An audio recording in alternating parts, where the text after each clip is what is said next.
You are watching yet another episode of Eric Lima Shenanigans of 1977. It's Wednesday, Friday, or Saturday, and you know what those days mean. It's time for another AEW Event Center report for either Dynamite, Rampage, or Collision. And now, here is the host of the AEW Event Center Wrestling Report, New Bedford's version of Tony Schiavone, Eric M. Lima. Thank you very much, Mr. Announcer, sir. Well, hello there, everyone. Welcome to yet another episode of Eric Lima Shenanigans 1977. Episode number 1753. And I meant to do this earlier this morning, and there was a lot of stuff that's been going down, crazy stuff happening, and wasn't able to do it. But I decided, well, I'm going to recover, going to recuperate, get back on my feet, and we're going to try this again. So, we're going to talk about what happened last night on AEW Collision, Battle of the Belts 12. This is the AEW Collision Event Center featuring Battle of the Belts 12. And we're going to kick it off with Ricochet versus AR Fox. Heck of a matchup. The squads could have gone either way. And Ricochet ended up winning the matchup. Then he addresses the crowd in Stockton, California. And he's now targeting Konosuke Takeshita, the new AEW International Champion, and that's the way it's going to be right now. So there's that.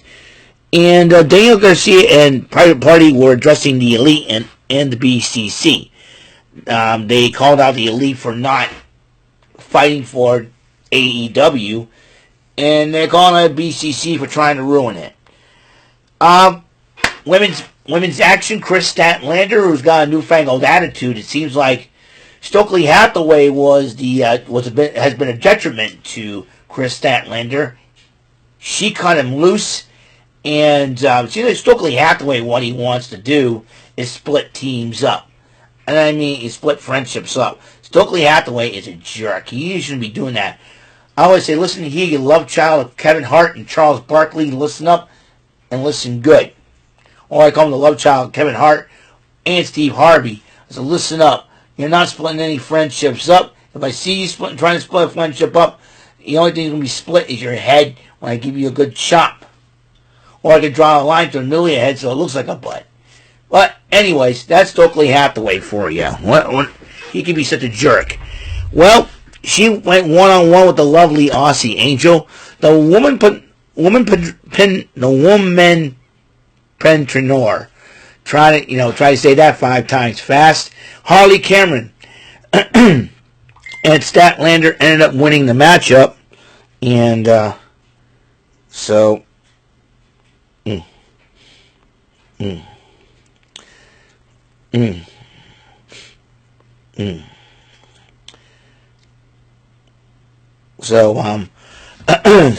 there's that. So Statlander ended up winning the matchup. And she's targeting both Mercedes Moné and Camille. Looks like Chris Statlander wants to be, once again, the AEW TBS champion. and first she's calling out Camille. It seems like at Fright Night Dynamite, that's the Wednesday before Halloween, she'll battle Camille. Trios matchup, Daniel Garcia and Private Party went up against the Premier Athletes, the team of Tony Nese, Aria Daivari, and Josh Woods, with Smart Mark Sterling, their manager, in their corner.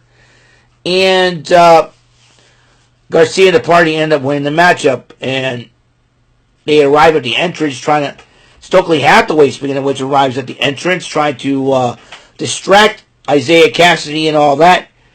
He's up to no good as usual. Jake Roberts and the LFI addresses the Outrunners. And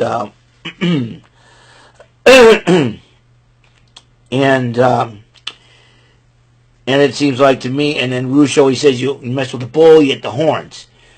Orange Cassidy versus Bulk Bronson. Orange Cassidy ends up winning that matchup. And and Jack Jameson does, before kept on running his mouth. Orange Cassidy decided to shut him up before the match. Jamie Hayter went one-on-one with Brooke Havoc.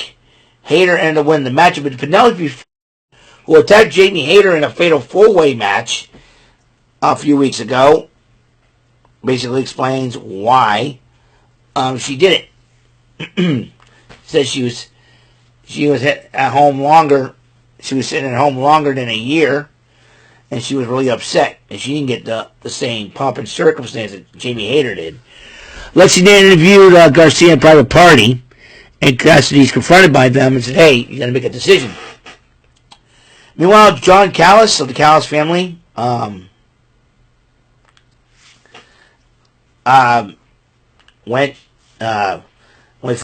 matchup on commentary. Former Ring of Honor television champions Atlantis Jr. and Kyle Fletcher. Fletcher ended up winning the match, and they said they'll address why they did what they did to Will Ospreay this coming Wednesday on Dynamite.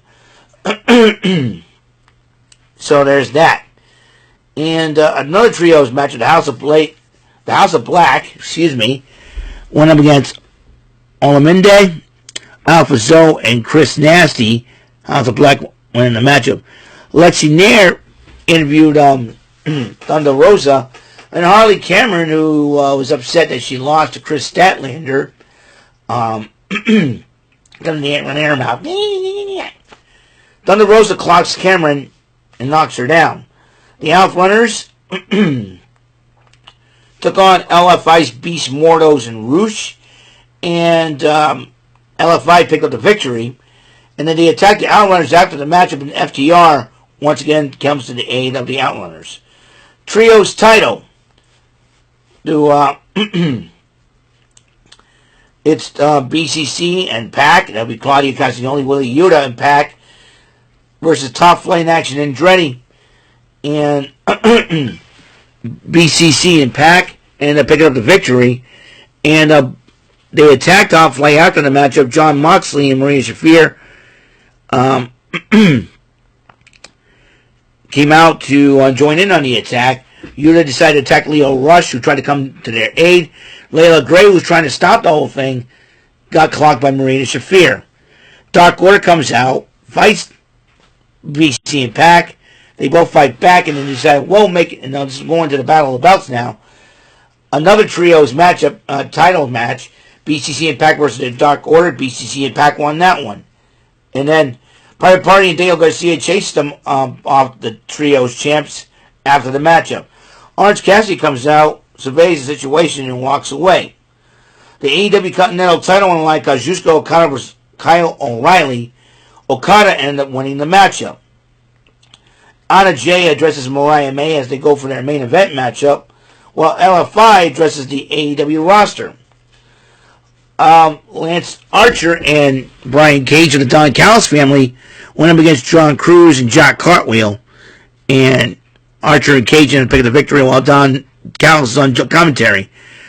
And then Lexi Nair interviews the Undisputed King and the Beast Mordos. They're trying to confront Mordos of whose side is he on. Is he on the Undisputed King side or LFI side? And the women's title eliminator match. It means whoever, if the challenger, if the person who's not the champion beats the champion, they'll get a title shot. Mariah May and Anna Jay being the main event at the Battle of the Belts 12. Now, thanks to Anna Jay's much improved wrestling skills coming from Japan, Anna Jay did pick up the victory over Mariah May. Leads to a title match in 2 weeks on Dynamite when Anna Jay to challenge Mariah May.